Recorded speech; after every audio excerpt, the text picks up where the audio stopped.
We're live. Hello, Andre. Welcome to Hey, another what's going week. on? Yes. And it's so amazing. We're in different parts of the country. hmm You're now technically, is Kansas the South or is it still Midwest? Midwest. We are like literally in the center of the lower 48. Yeah, but I always get that confused because here in Minnesota, we're clearly the North. Like you can't get much more north than Minnesota. But like you guys are like right close to Missouri, and Missouri's technically in the Midwest, but it's a southern state. Is that fair? Yeah, but we are also on the northern portion of the state, right? So Oh, we're okay. not quite that far south. We're in Okay. the area where you've got some people who've got that southern drawl, right? Yeah. And then some that do not, and some that Okay. have real heavy southern drawl. So it's interesting area zone of the U.S. Okay. Yeah, hmm yeah. And so we're gonna talk a little bit about pushback in today's conversation, and want to pull up that post we did on LinkedIn. But before we get to that, I think it's important to also recognize that it's April, and April means only one thing. Tax season. No, Hmong American History Month. I'm just kidding. Tax season is important too. So if you haven't done your taxes, Yeah, please go. You do your you better taxes. pay your because they will come get you because you are not like some of these other people who only can pay $700 or get refunds. I don't know what a refund look like, I don't right? know. I haven't seen a refund in ages. I don't know. Right. So, Laura, will say on the on the live stream, it looks like we're still in the countdown, but no, Interesting. we're there. I always fall behind on that. We're good. You're good. We're good. I always fall behind. I don't know what's going on with my computer. That's the thing. But so yeah. So one of the things that, particularly here in Minnesota, folks don't recognize, and maybe in other parts of the world too, the role that the Hmong have played hmm in the United States, and why we would even have a Hmong American History Month, and why, particularly here in Minnesota, Yeah. that's important. Yeah. So So Minnesota, California are the two largest. It's California first, and then Minnesota, and then Wisconsin. So and Wisconsin lags a little bit further behind Minnesota, but those are the three large states that have the largest number of Hmong folks that reside there. Um, in the last 10 to 15 years, we've also seen a migration from those three states to southern Missouri, northern Arkansas, Oklahoma, uh, beautiful part of the world or the nation, warm weather, opportunity to buy land, start your own business. There's been turkey operations, chicken operations, egg laying operations, you name it, farming opportunity. That is the roots of especially the older generation Hmong agricultural roots that they have found to be something that they have loved. So you've seen that migration as well. But California, Minnesota, and Wisconsin are probably the largest three. And to your point, Andre, people don't still. I mean, I run into people who, when they ask me, "So, what are you, Laura? What kind of Asian are you? What kind of Asian are you?" I'm Hmong, right? And people still say, "What's Hmong? Is that like Chinese? Is that like Japanese?" Not really. Um, we've got a long history that dates all the way back to China, northern China, some people say and believe. And through persecution and war with the Han Chinese, we were driven out of China into the southern portions of China, and then out of China into the northern mountainous regions of Laos, Cambodia, Thailand, Southeast Asia, basically. And then fast forward the French Chinese War, that we participated in and supported the French.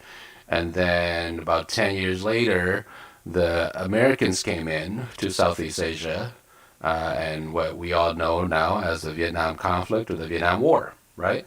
And because of the dense jungle and not being familiar with jungle warfare, the Americans, the CIA, said we need someone on the ground to help us navigate.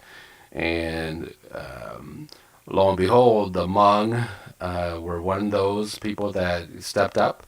And General Vang Pao, who some people may have heard of, if you don't know, go Google him. He's been a huge role model for many.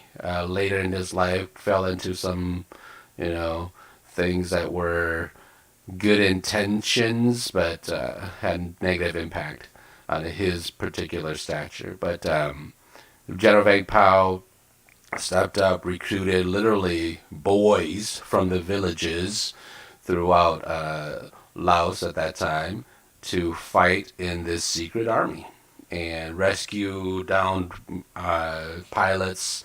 Eventually, was the guerrilla war troops on the ground, helped with logistics and moving things, troops and tanks and things on the ground. Eventually, there were some that learned how to fly alongside of American pilots, right? And so there were huge operations in Laos that was supported by the CIA, ran by General Vang Pao and his Hmong leaders to help fight alongside the CIA and the U.S. and the Americans. You Wow. know, Yeah, no, and thank you for that. Like, particularly again here in the Twin Cities and in Minnesota, where there's a large Hmong community, it's important to know those things, right? yeah. And I think it's important in general to know those, uh, to know a little bit about that history because those stories oftentimes parallel with stories, right? And so the Hmm. more we can get to know each other's stories and hear those stories, we can kind of bridge these so-called divides between us. And No, really powerful stuff. And there's some iconography that hopefully next week we could go into too, because I think it's really interesting when I'm interacting with the monk community, looking at the tapestries and Hmm. looking at Hmm. the artifacts Hmm. and what those mean. And so, you know, maybe next week we can talk a little bit about that Yeah, too. we can certainly spend some time there. Yeah. Yeah, yeah. So, yeah. So, you know, our original topic was really talking about this pushback, and I use this tagline in uh, in the LinkedIn article that pushback is a sign of progress, Yeah. right? And so when you think about that, Laura, what comes to mind for you around this notion that pushback indicates progress? Like it seems like that could be an oxymoron Yeah. almost, right? Let's take a step back, though, right? Historically, and even today, we see pushback even in community, not just within the corporate setting, right? So Right. let's talk about today first, and then we'll zoom back. Is you've got in Florida, for example, pushback against Mhm. DEIB efforts, Yeah. um, all the way up to potential legislation, right? Where they're removing or trying to remove uh, teaching of African American history, for example, in colleges and schools. In In Texas, fraternities, in social fraternities, yep, in sororities, like yep, that's part of, isn't that part of the college experience? hmm, Like, you know, sorry, I yeah, no, interrupted and you. then in Texas you got the anti-trans, right, movement that's going on there, where that the governor there was saying parents cannot talk about, basically, and support their trans kids. You've got here in the state of Kansas, I think I just saw that the Republican legislature um, override the veto of the governor the veto was to veto the legislation that came through around anti-trans youth participating in sports, right? And so you got movements across the nation that's trying to do away with DIB efforts, but also rights for people who have been marginalized and have been impacted by these inequities historically. And then, if you've been following along, Andre and I have talked a little bit about the evolution of this work, DEIB, and back into the old days of when this was affirmative action and EOC and the what did we call it? These sensitivity training days, right? There was pushback then too. And you think about affirmative action, there's still some pushback around affirmative action today. And even like sexual harassment training. Mm-hmm. Why do we have to do that? That's oppressive to me. Don't guys get sexually harassed? Yeah, that's why we talk about sexual That's harassment. why we talk about it. And then you think about even further back than that, to the days of the late Reverend Dr. Martin Luther King, right? And it hit the movement that was sparked there. Even then, there was tons of pushback. I think we all have seen the pictures from history. Yeah, yeah. So the people's march, Yeah. right? And the I want to get it right. It was the people's poverty march, where we see those dogs and all that kind of stuff, and many of those folks were kids, right? Yeah. And so this is what I think is so weird or so like strange about like being on the right and wrong side of history, is that back then. So someone quoted, they were saying, persecution, we're being persecuted like Nelson Mandela. Well, that's interesting because when Nelson Mandela was in jail, Yeah. he was jailed because he was a terrorist, Yeah. right? And those are the words that they use. They wouldn't have said domestic at that time, but they just called him a terrorist, right? Dr. King, by the standards, would be he would have terroristic tendencies. Mm-hmm. But now he's he's the lamb of justice, right? We all quote him for his content of their character, not color of their skin. And some of those Right. quotes have been used out of context, but that's another Way out of conversation. context. Another That's a whole conversation nother we can have. conversation. Yeah. So this pushback is no stranger to us, No. right? In this process, and so we see it in a number of different ways, particularly if you're working within an organization, and they've paid you to do things that they don't seem to want to do. Have you ever experienced that, Laura? I would be lying if I said no. So your original question about is it a sign of advancement, right? And I think it is. And I think of advancement and progress. The progress is what I think you used. I think it is a sign of progress. Because if you think back all the way to those days, right, we have progressed. Are we where we want to be? Absolutely not. I would say we are not where we all want to be. We are not at equitable. We are not at, sometimes we're not even at equal, right?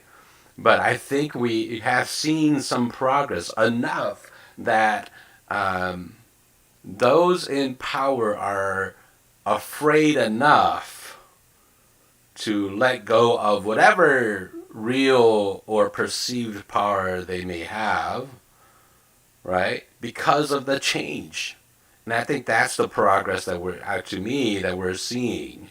And then to your just comment now, yeah, there's been many times where the pushback it comes because I'm trying to push what I thought or assumed you had brought me in to do.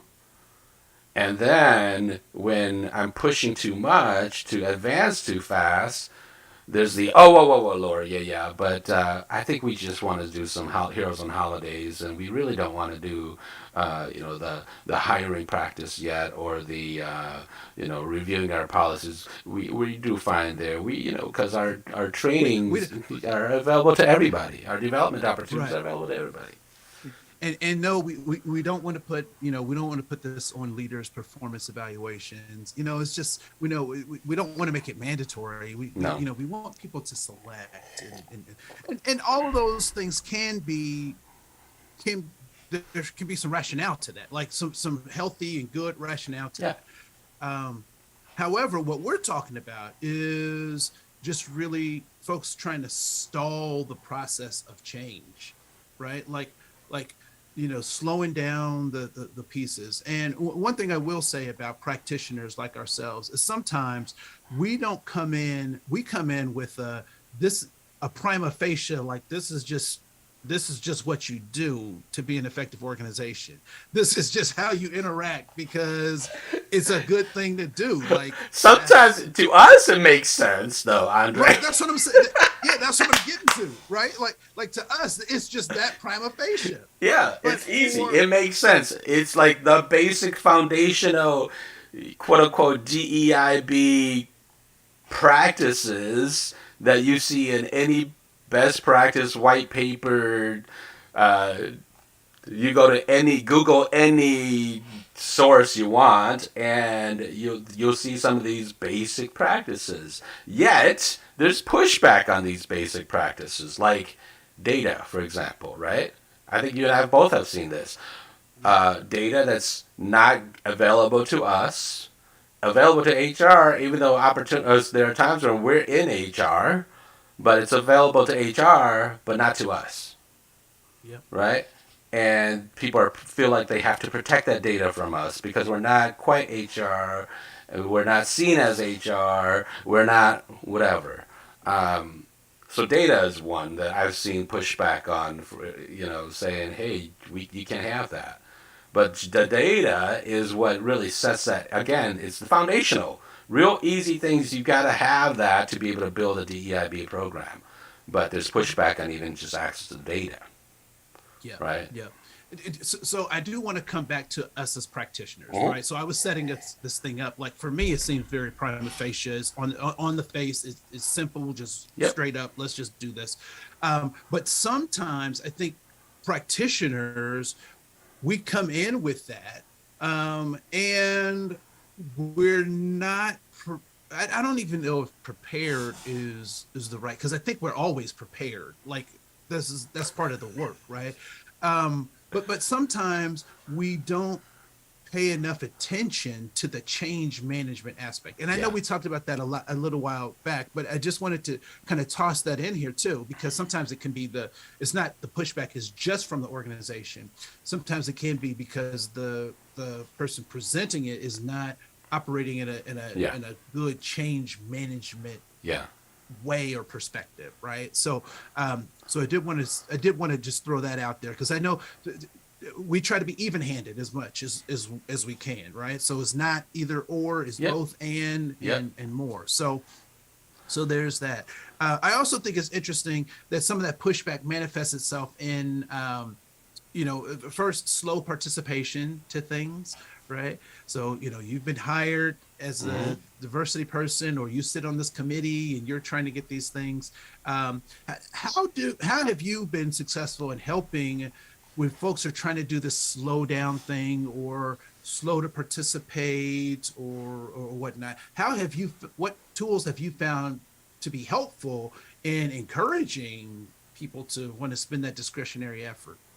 I think part of it. So I jokingly talked about data earlier. I think part of it is data. You got to start to use the data, especially when the slow participation or the pushback is, well, are you sure about that? Yeah, because let me go back to I quickly brought up, but let me go back to that whole development or training, right? Specifically leadership development. And all of our leadership development programs are available to anybody who wants to participate. and can who to anybody who can quote unquote qualify for these type of programs. Okay, great, right? That's one way that I've seen, to your point about pushback, that passive pushback. Mhm. And when we can get at that data and say, you know what, yes, all of our programs are available to anybody who wants to participate, and look at the numbers and the differences, and look at the availability of people who might be able to participate in those programs, right? So in programs for that I've seen in the past where it's, you know, people who have been in formal leadership roles within the organization for 3 years or more, before they can participate in the organization's formal leadership development program. And that means your 15 years of leadership experience from outside of the organization don't count, Yep. right? You're weeding out a whole bunch of people, uh, regardless of race and gender, who have high potential to be participating in your programs. Yeah, no, and it's so funny because we know who the last ones hired and the first ones fired Mm-hmm. typically are, right? I mean, Right. the data is clear on that, Yeah. right? So, yes, I think, one of the things that you bring up in that conversation is oftentimes there are unintended Yeah. consequences to certain kinds of policies Correct. and behaviors in the organization. And I would say that given that, right? So, you need 5 years of experience in this organization before you can become a high potential leader. I would say that that was not designed, and maybe I'm wrong, but I would estimate that they were thinking, you know, with the most positive of intentions, but that small policy can have Huge some impact. adverse, yeah, Yeah. unintended consequences given how that's set up, Yeah. particularly given the data of who's hired last and who gets fired first, kind of thing, right? And being that the younger generation are much more racially ethnically diverse, right? So to your point about hired last, fired first, it's not even about being fired. It's about having the opportunity. So, younger generations are much more racially ethnically diverse, and so if they're coming in, even if from with experience from outside, and they're coming to your organization, and that's your policy, they have no chance of accessing that particular training or leadership development until year 3 to 5 of their service. And then we also know that most of the times employees of color are leaving within that first 1 to 3 years, right? And that's not just one particular organization. That's organizations I've seen over and over again. And so if that's the case, you can't even keep them long enough for them to even transition into your programs that has that gateway to actually even enter. So again, that's why to me, if we can start to see the data and share people with people who are pushing back, whether it is actively pushing back or passively pushing back by their way of designing these programs, right? Now we can say, yeah, that's a great intention that it's designed where anybody can access, but your design of anybody can access and being passive about having people access it, right, has these negative impact on these particular populations. So what if we designed it this way? Right. Could we increase the numbers? So I think that's one way that I've been able to push back on the pushback, or whether it's active or passively uh, designing programs that are leaving out certain people. Yeah. And I think you also brought up another point that I think is important for us to recognize in is that once I've gotten the information Mm-hmm. that a program isn't yielding its a program or a policy or a process isn't yielding my intended or desired results, and I get that feedback via data, via uh, survey, Yep. quantitative or qualitative data. Yep. I have to then look at myself or have the organization look at itself and be humble enough to entertain that my perspective and my paradigm and my worldview is not shared among the folks that I needed to be shared Yeah. with. And I think people are resistant oftentimes to that process of humility to say, you know, maybe we're not doing it, we're not getting it right on this. We get it right on so many other things, but maybe on this thing we didn't get it right. So let's try to wrestle with that. I think it's also oh, that's only one person's experience, right? How many times have we heard that, right? Oh, that's only that person's experience, that they can't get into the program or that they are feeling that way about whatever it is. Until, to your point about the qualitative data, is now if you listen to the collective voices and they are now sharing, all of them are sharing similar experiences. Now it's not just one person's experience. People can't just write it off as such. It is something with the system. It is something with the policy that now we have to change to create that access that's much more equitable. Yeah. Yeah. Yeah. So, so let's explore that you posted on LinkedIn. You talked about posting on the LinkedIn the pushback, right? And what and I think you were alluding to this with that comment is how do we start to understand the reasons for why people are pushing back? Whether it is they just don't, one I've talked about, they just don't have the line of sight to the data, the real impact, the qualitative, quantitative data that how it's impacting the people, right? But what are some of those? How do we start to understand the reasons for people pushing back on DEIB initiatives or tactics? Yeah. So one of the ways that I certainly try to do that, particularly when I see it, is to confront it uh, Mm. face forward, right? Like just really say, I'm noticing there's some pushback on this. What might be some of the rationale? Sure. Because this is something that is in our strategic plan. It's part of our, I think, I think confronting it. Now, you don't have to be as forward as I am when I do that, but I think addressing that there's a gap between, we say we want this but we're seeing this, so Mm. how do we close that gap? And I think a lot of folks get intimidated by that process, right? Both the people receiving those questions as well as those who have to bring the question up, because nobody wants to be the Debbie Downer. um, so I think that's one way to do it. What's another way that you've seen be effective? Um, I think I, the addressing it straight up has always been to me the most effective if it is a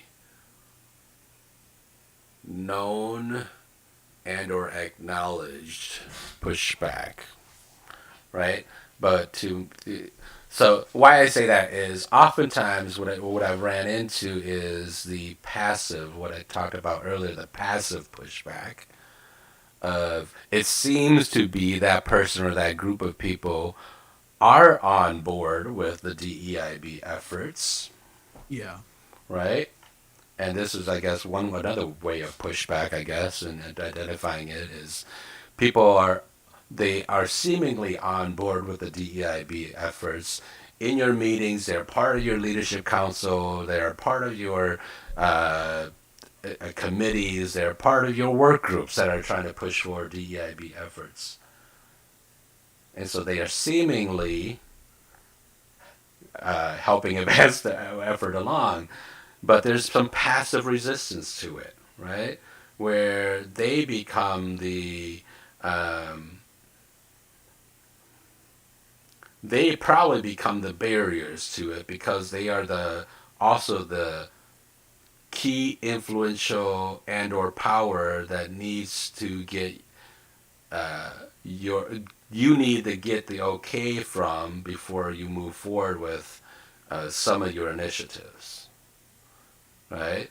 And so for me, when it's those individuals who seemingly are on board that are pushing back and passively, whether they know it or not, are pushing back, it is getting them actually coming to help or feel like they're creating the solutions, right? So I know, for example, I'll use, I've been in healthcare DEI work for a while, right?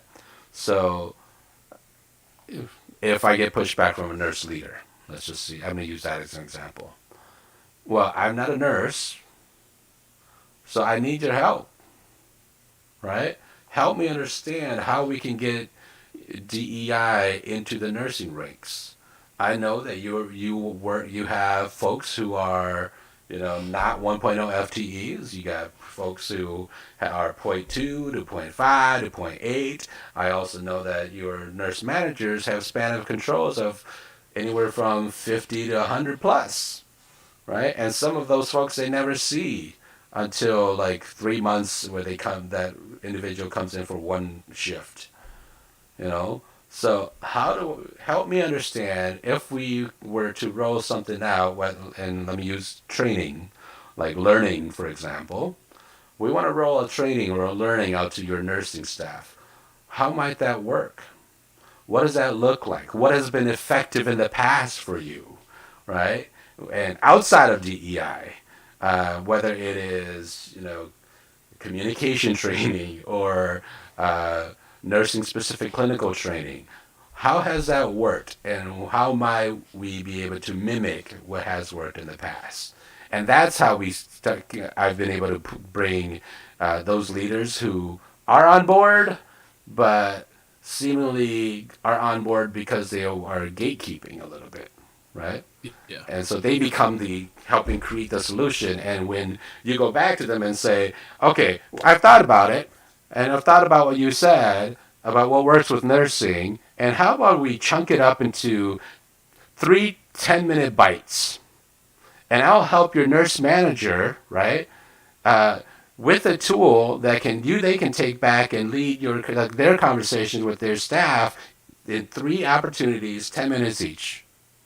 Yep. Now it is exactly what they had asked us to do, Yep. right? And so now it becomes harder for them to push back and say, "Well, that won't work in our organization or our department because we don't have much time." Well, this is actually what you told me that works in the past, Yeah. and I think that's how I've been able to get, especially learning, into those departments that have been a little bit more difficult in pushing back on that. Yeah. When I was listening to you, I had to write this down. Hmm. Um, is take away excuses Yeah. as much as possible, right? So don't you as a practitioner be the barrier that they can blame uh, for this not working. His stuff is too long. It doesn't fit in our time frame, or that initiative takes too much time. The other thing that I think is interesting with that is, and I heard you say, help them problem solve, Yep. right? So help this is not a Andre thing, and it's not a lore thing. This is the organization's thing. So this is not my problem. This is our challenge. Yep. This is our Yep. opportunity, right? I think that perspective taking and that perspective granting or clarification really can help do those two things. So make sure that it's an organizational challenge or opportunity that we eliminate as many obstacles as Yep. we actually can to that process. So if you only have 5 minutes, then we'll do the trainings in 5 minute Yep. increments. But you have to do 5 minute increments, right? And I would say when I early on in my career, I had problems with this, right? Come You on now. you too, Yeah. right? So what do you mean you don't have 30 minutes? What do you mean we can't? What do you mean you can't shut down? What do you mean?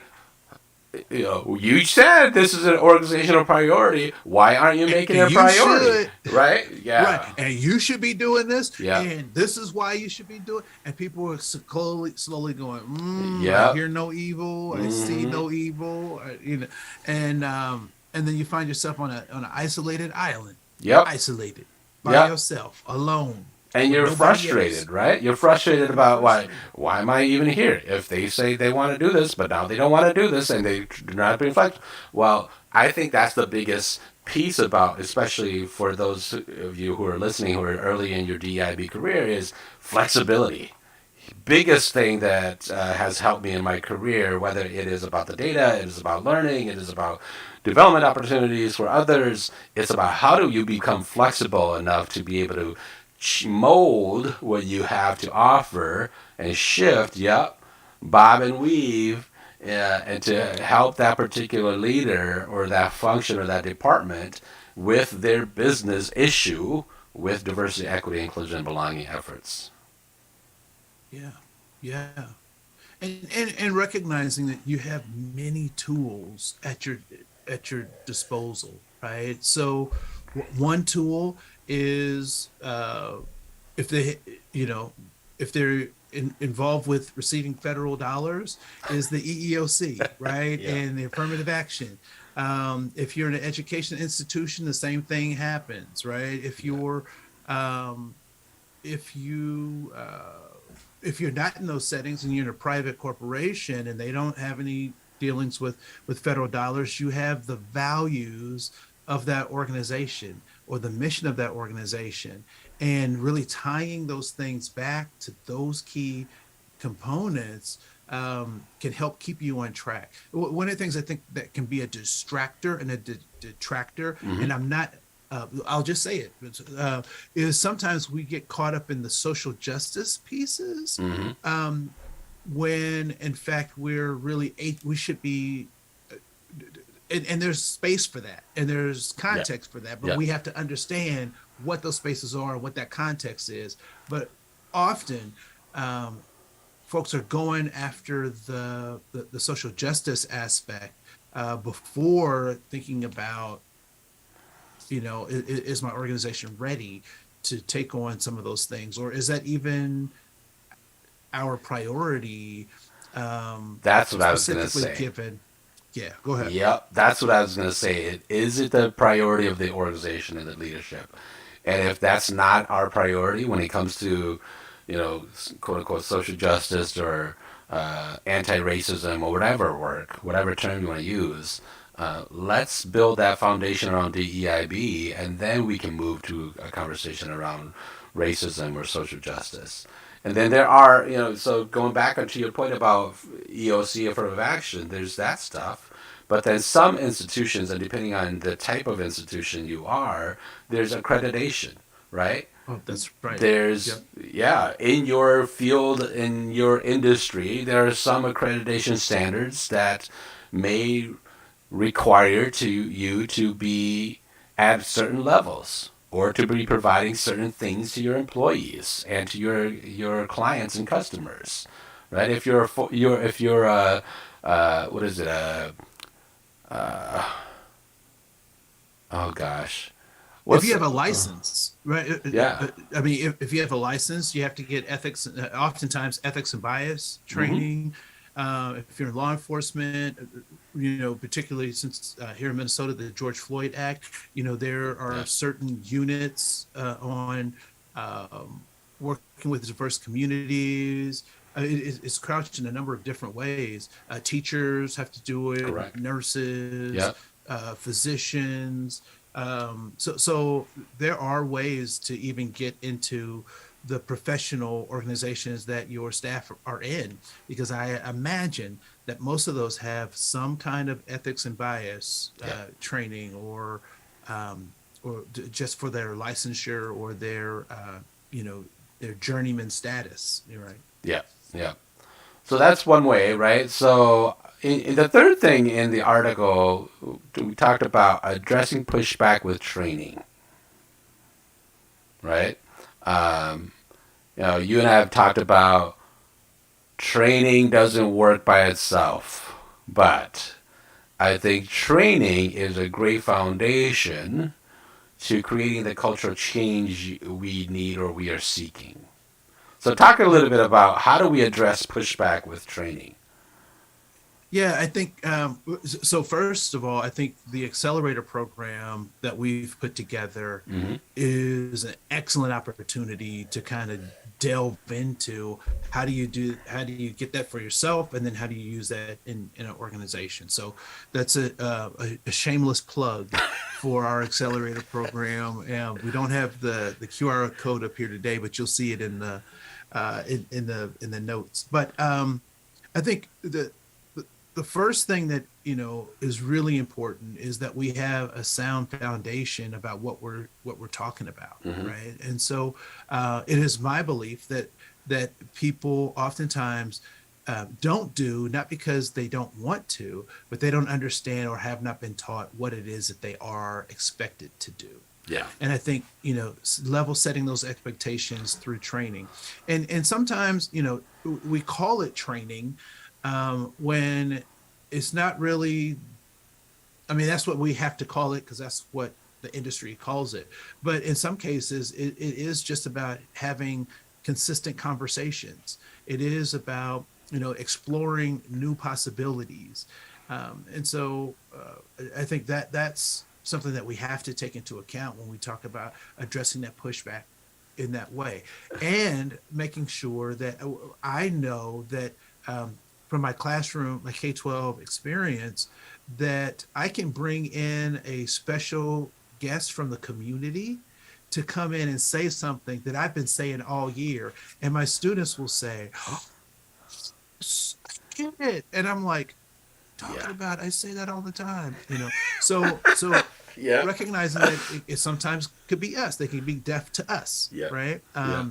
Or the programs that we do, so we have to mix it up and bring in some new voices and new perspectives. I like what you said about uh, setting up those expectations and not stopping there, but showing people how to behave differently, right?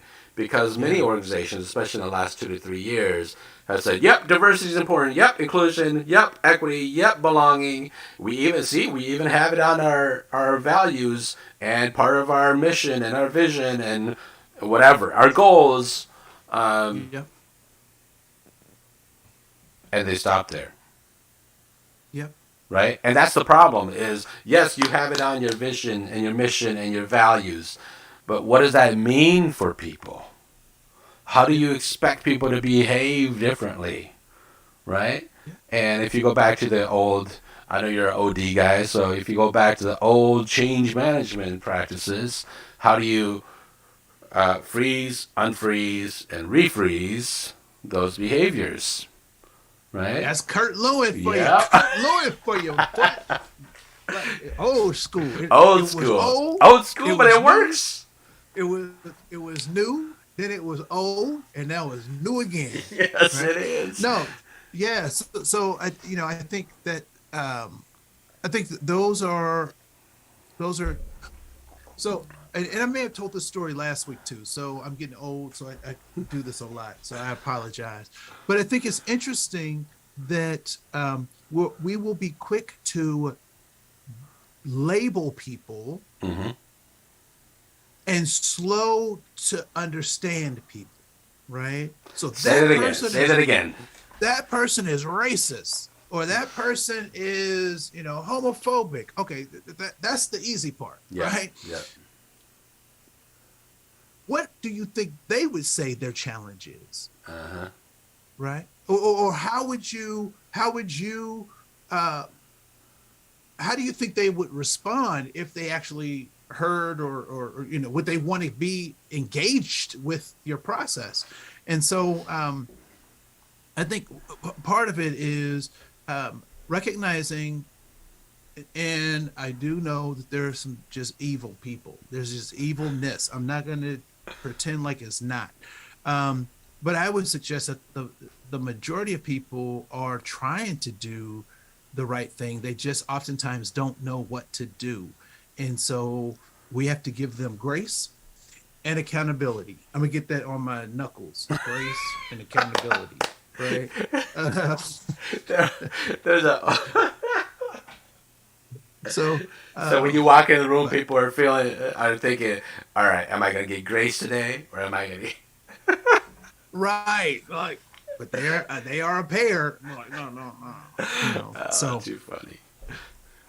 I yeah, yeah, remember, yeah, I yeah. gosh, I think an old gentleman practitioner you and I both used to know. I don't know if he's even around anymore. You remember Pat Herndon? Oh yeah. Yeah. Look, Pat was my mentor, even if he didn't know he was my mentor. Like I just made him. I was like, "You're gonna be my mentor," and So if anybody's listening that knows Pat Herndon, and if he's still around, you should give a shout out to him. But I remember one time um, we were talking to him, and he said something about when he walks in, people know they're in trouble. So when you talked about accountability and grace, that made me think of good old Pat Herndon. yeah. Uh, No, but it's because, but what, and I mean, I think that's a really interesting piece, because a lot of times people think that grace is soft, yeah, like you're just letting people get away with stuff, that you're not, you don't have any standards. No, I have standards and I have things, but I'm looking at the overarching goal of my interaction with them, yeah. and can I get them there if I'm constantly giving them accountability? Right, like, no, I need to give some grace to, but go ahead. No, so go. Recognizing time is running out on us. The last piece on the article is holding. Speaking of, and this is a great transition, holding leaders accountable. Right. So we've told them this is the values and this is what we will expect. We've shown them how to behave and how to be good, inclusive leaders. Now, to freeze in those new behaviors, we have to hold them accountable. So, what does that accountability look like, whether it's to leaders or, and sometimes I would say, even to the individual person within that institution, right? Because, in many organizations, people say, well, we're all leaders. Well, if we're Yeah. all leaders, and DEI is supposed to be, and B is supposed to be all of our efforts and all of our responsibilities, what does that look like, Andre? It looks like Jerry Maguire. Show me the money, right? So I don't know if did I age myself I with don't that one, know. right? But so so two things. I think we have to have some fiscal and financial accountability and structure associated with DEI efforts, right? So Hmm. that's either allocations, either in a department, in departments, a dollar spend. I think that's important, because we're, money flows. No, I don't think that works. Anyway, but I think paying attention to that, but when possible, tying those things to bonuses. That's probably an extreme. And that's probably in a more Perspective. developed institution that's been Yep. doing some work for a while, right? Yep. And so I would say that's, kind of on this higher development end, Hmm. but I would say kind of in the middle of this bell curve, if you will, would be things like having a scorecard where leaders score themselves, or as a leadership team, the leadership team scores Hmm. itself on how many DEI communications they send out, right? That doesn't have anything to do with money. Mm-hmm. how frequently they appear or they talk with their teams or their managers talk to their teams about DEI initiatives, Yeah. looking at the participation rate per department or whatever, right? So, um, using, we talked about data before, in terms of leaders, those are individuals who we can hold accountable to that data, looking the way the organization has said it wants to look, And right? how, So and it's important go you ahead. bring up those pieces because it's important for especially early DEIB practitioners and organizations that are early in their DEIB journey, okay, to really think about it from a checklist mentality. What do I mean by that? This month, did I, as a leader, bring one DEIB conversation to my team? Yep, check. Did I, as a leader, right, uh, as a communications leader, did we make sure that there are diversity in the pictures that we went through to this month? Check. Those are the early ways that we can start to build behaviors into people who don't behave that way yet, right? And I've done this from even Yep. from a health equity perspective, where practitioners, clinicians are not quite versed in health equity and disparities yet. Did you disaggregate your data by race, ethnicity, gender, language? Yes, check. Did you see that there are differences? Yes, check. If there are no differences, can you explain why there are not any differences? Yes, check, right? And so even early on, this checklist mentality, it may seem cumbersome and it may seem like, oh, you're giving me extra work, but it's part of the behavioral change process. Because I think we talked about this last time with change management is that third H of the 4H change model, right? The hands piece, people want to do something right now. So that checklist is something for them to do so that you can, in the long term, hold people accountable for their behaviors. And when we think about any kind of change that we're doing as human beings, right? I start a new hobby. I have a checklist, Yeah. right? So whether it's watching the YouTube and I'm watching step by step what they do in the YouTube, or I actually have a literal checklist, Mm-hmm. um, or I'm starting an exercise program, I'm following. There's some checklist that I'm following that's either printed or a concept. Mm-hmm. And we look at pilots, they live by those Correct. checklists. And if Correct. anything is not right on that checklist, then we're not leaving. This plane's not going, right? So, I think the same kind of thing can be said. And some folks may say, well, I'm beyond checklists, or we should be beyond. Probably right, right? But pilots do it every day. They should be beyond that. But I'm glad they're not. Because they get it right enough times for me to get safely to my destination and back. It's And it working. doesn't matter who the pilot is, right? Yep. So it's working. So I think that is something that's really important to recognize, that this particularly, and as organizations grow in this space, some things become more routinized, Yep. and then they become habitual. Yep. But first, we've got to we've got to get those checklists. We've got to do those things. And I am in support of heroes and holidays first, Correct. before we start talking about the great injustices, because if we don't start dealing with those heroes and holidays, we can't tell what the appetite is for these bigger conversations, right? So I'm all about the brown bags and all those things, and The Lunch and Learn webinars. And so let's talk about that right. next time. How do we move from why the importance of heroes and holidays, Yep. right?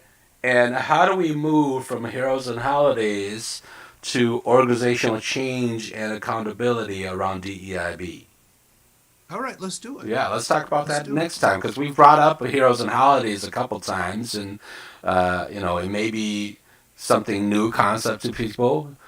Some people may be familiar with it already, And Yeah. my guess is there's a lot of organizations who are there where it's still heroes on holidays, Yep. and certainly good. It's a good starting point. But let's talk about that. How do you move from heroes and holidays to a space in where it is becoming part of your and integrated into the fabric of your organization and the practices and policies and processes and any other P's you want to throw out there? Yeah. No, okay, let's do that. So I'll work on something and we'll try to get it up on LinkedIn. I'm really excited that we're having this conversation, that people are joining the Yeah. conversation, and we're getting lots of great feedback, and this is just fun. So it is 12:55 already. That means we All got right. 5 minutes left, and we always have to do our closing, right? So if you are watching us, whether it is live or you are watching the recording of this, certainly follow us on LinkedIn, on Facebook, on YouTube. Like, share, comment, do whatever you want with the video and send it to other people. To Andre's left, there's a QR code. If you want to scan that, there is a QR. Other way. Maybe you're right then. Okay. There is a QR code that you can scan to access a PDF about the services and what we provide and what we do for organizations and how we support, especially those what we call DEIB practitioners that are walking alone, right? And Yep. so, Yep. how do we, as DEIB practitioners, longtime practitioners, help individuals who are coming into this space new, or working by themselves and Yeah. don't have the financial capacity from their organizations to support them? So how do we help you in doing that as well? So there's a PDF that you can scan that QR code and download and view as well. But next time we're going to talk about moving from heroes and holidays Yeah. to integrated DEIB practices and processes and policies. Anything else, Andre? No, I think that's it, Laura. Again, I just encourage folks to hit that QR code. For those practitioners who are alone, you don't have to be alone. And so we look forward to engaging with you and helping you on your journey. So, a lot of times people say, "Well, who's the audience for this stuff? Who are you after?" Actually, this is for us because we were once in those shoes, right? And so it's important for us to be able to share what we've learned from a real practical standpoint. So cool. Well, I think all minds are clear, and I want to say thank you for a wonderful conversation, Laura. I'll see you next week.